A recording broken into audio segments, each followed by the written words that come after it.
Hey, I'm Hamish, and this is Writing on Games.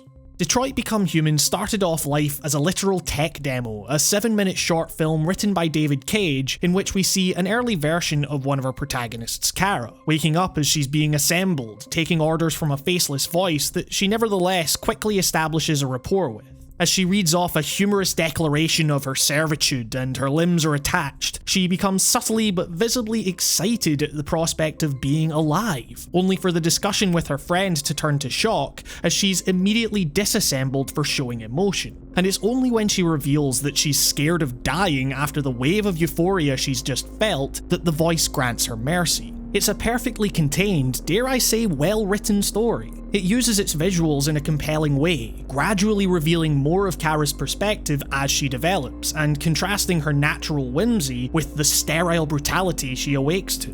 It's funny, it's sad, it's hopeful, it's an interesting way to present the human-android question, something that over time has become such a trite sci-fi trope.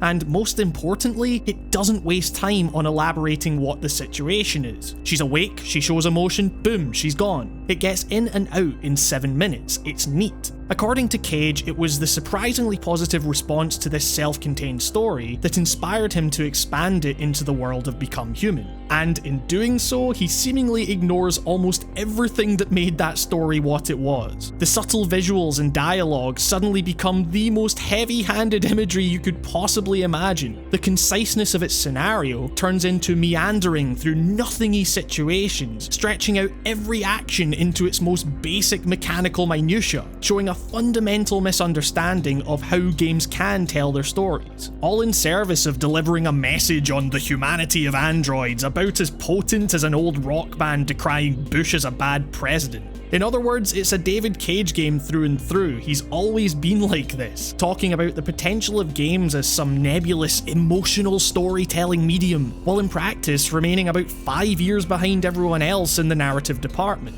And yet, people keep praising his work, they keep throwing money his way, big name actors sign up.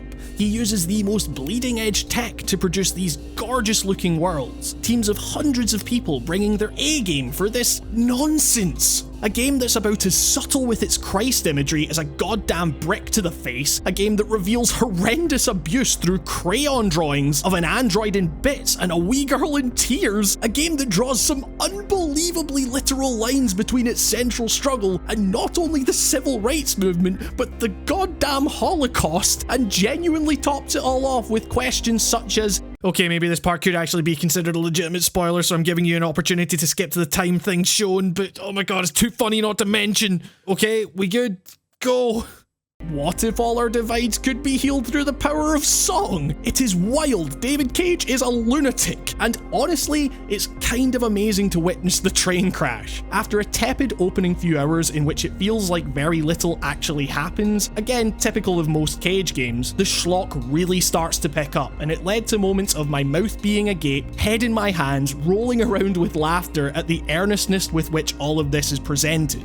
I may not have been expressing the precious emotions Cage so desperately wants to extract from players, I may have been laughing directly at the game, but in a year in which unbelievably polished games have failed to get much of a reaction either way out of me, at least I was laughing. To be clear, I had a good time playing this game. And to Cage's credit, there are some genuinely good moments sprinkled in there that show marked improvements over his previous work, for sure. Connor and Hank's relationship is certainly the most nuanced I've seen in a Cage game, where instead of going for the obviously positive options in order to improve the bond between your straight-laced detective and his depressed alcoholic partner like you might in other games, you know, you'll be okay despite what you've been through, you're valued, etc., Hank will just squint at you for acting the angel and prying into his business. It means you have to navigate the more difficult in-between, avoiding being a complete dingo, but showing enough cynicism in order to demonstrate that you can read between the lines. In short, you have to convince Hank of your humanity. It made me yearn for a game that focused entirely on this emotionally complex, often legitimately funny buddy cop dynamic, using the wider civil unrest as a grim backdrop for smaller cases. Moments where characters' stories would intersect had a surprisingly strong effect on me.